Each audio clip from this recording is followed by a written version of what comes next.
Stewart's trying to squeeze in there. See that hand? Shoving to the bottom. See that hand? He just wanted to touch him, man. Just wanted to touch him. Can't get him to the high side. Here he comes. There he goes. He turns him. Busch in the wall. Here comes Stewart to the checkered flag. And another car gets him the backside. It's Casey Kane. And they're scattering everywhere as they come to the line. Some of these guys hit hard, man. And one of them was Kyle Busch. They're still hitting hard. Man, that's an ugly finish. But incredible. Incredible. But that was 100% mirror driving, and that's what you have. That's what Kyle Busch had to do. That's what Kyle Busch had to mirror drive. Tony Stewart had to put the car there and stick the car where. We saw this same thing at Talladega when with the 09 car with Keselowski. He stuck his car in there, he drove it, he put it where it needed to be, and that's the way it was. Look at the damage to his race car as Kyle Busch crawls out and walks back down the racetrack. The fireworks are going off in the sky, but the fireworks on the racetrack even bigger. Watch this. Okay, this is the pass that 18 makes on the 14th. Good clean pass. He had a little bit of help. Wow, he got a great run right there. I don't know where that run come from. It's almost like Tony's car got out from under him or something, because it's almost like Tony checked up.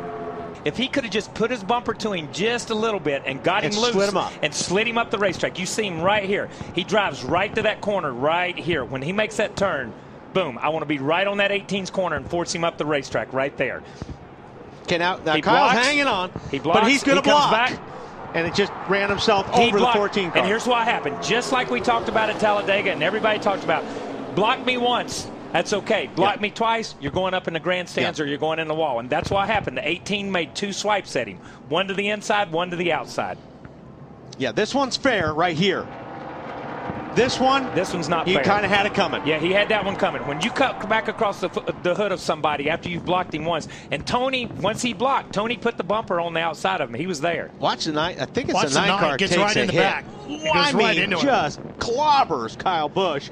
And these guys, there's a 31 car, but these guys hit hard right here. Logano finally, his luck ran out. He but you see these guys coming across the racetrack. This is ugly down here. They're very fortunate nobody got hurt right there. Trying to bump you. Stay on this yellow line.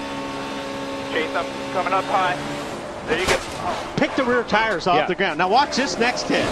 Oh man! Wow. Let's take a replay here. It looks like the 16 got into the 5 a little bit too hard and just turned him.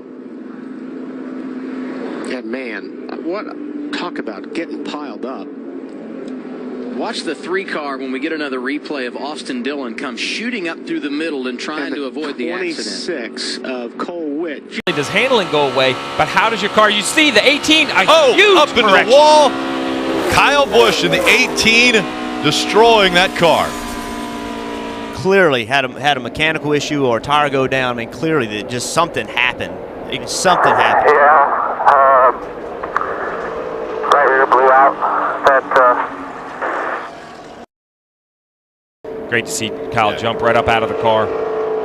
Big impact. I mean, and we saw him. He drove in the corner. Everything looked calm. They were out there riding around. As a driver, you don't expect anything to go wrong in this situation. You see him. He's drafting. Everything's normal to watch. See, there was a little puff off the right rear. He had to correct the car, and then he got a little bit too much right rear wheel turned to the right and got it up into the wall. But, you know, when a tire blows like that, it makes such an explosion. It's so loud. It first startles you. It scares you. Then you have to correct the car, and now you're along for the ride. Wasn't any fun, that's for sure. Just, your first instinct is to correct, and the car automatically corrects, and then finally when it catches or when it hit the apron and caught, just turn back the other way. And between his own race car. So what did he do? He implemented a specialized team, completely dedicated to restrictor plate racing. Less than a dozen people. Oh, and we've got trouble on the track, and it's Kyle Busch upside down.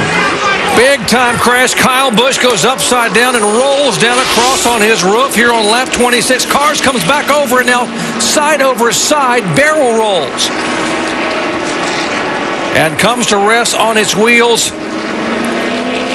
A horrific crash here at Talladega on lap 26 involving Kyle Busch, and thankfully the window net is down. There, the safety crews on the scene immediately, and Kyle Busch is climbing out of that car. Wow, listen to this crowd. Well, that's a true testament to the safety of these race cars. See him just jump out of that car like that. That was what would look like a very violent wreck, but man, he just jumped right out of there. It's a real testament to the safety features that these cars have. Yeah. Let's show you again here. That doesn't take much here. Now, Kyle Busch, left side of your screen in the 5 car. Now, he moved to the outside to go around Casey Mears, and it looked like Tony was going to go out there to help him, and it could have possibly been a little bit of contact. Yeah, it doesn't always have to be, because you can get yourself out there, and all of a sudden the air's changing, and just a horrific wreck. But once again, Kyle Busch gets out and walks away. We sure did a lot of damage. It looked to me like right here, as we watched this, it looked like that maybe they all started stacking up. It's hard to say that Tony Stewart wasn't getting some help from behind, or maybe even further back than right behind him. Like they were all just kind of stacking up. Yeah. Yeah, when that happens, usually because everything changes, the air changes, and what you've been doing right there, you might have been wide open at that time, and then all of a sudden things change. And so, you can't put any blame on anybody, I don't think, here. Although I think we do see a little contact between the 33 and the 5. But when he pulls out there, that car is automatically going to start coming back a little bit, because he's come out against a brick wall of wind right there. Even though he's got to run, that car automatically slows down when he pulls out there until he starts getting that help. So if you're Tony Stewart, and you're trying to get out of the gas and you're getting hit from behind, have you ever had that happen where you get hit from behind and you can't actually slow your car down and try to avoid that wreck? Somewhat reminiscent of the Brian Vickers, Jimmy Johnson contact in the Cup race last fall. Inconsequential, wasn't intended to happen. One car makes a move, another one just gets a slight tap, and off they go. On board here with David Rudeman. Go 3 wide. Bracket, back it down, stay high, good job. They can't do this for 10 laps. Eric Jones around. Back across the field. The big one, part 2 at Daytona. Yeah, they can't do this. Stay high. Nice, straight. Did anybody hit you there, Kel? A horrific crash for Kyle Busch, who slid through the infield grass and went head-on into the inside wall. And he is climbing from that car, and that is an unbelievable sight. Wow. I mean, he hit that wall head-on. It looked like he never even slowed down. And you see Kyle here being tended to by medical officials. And he is alert and obviously talking, and that's a...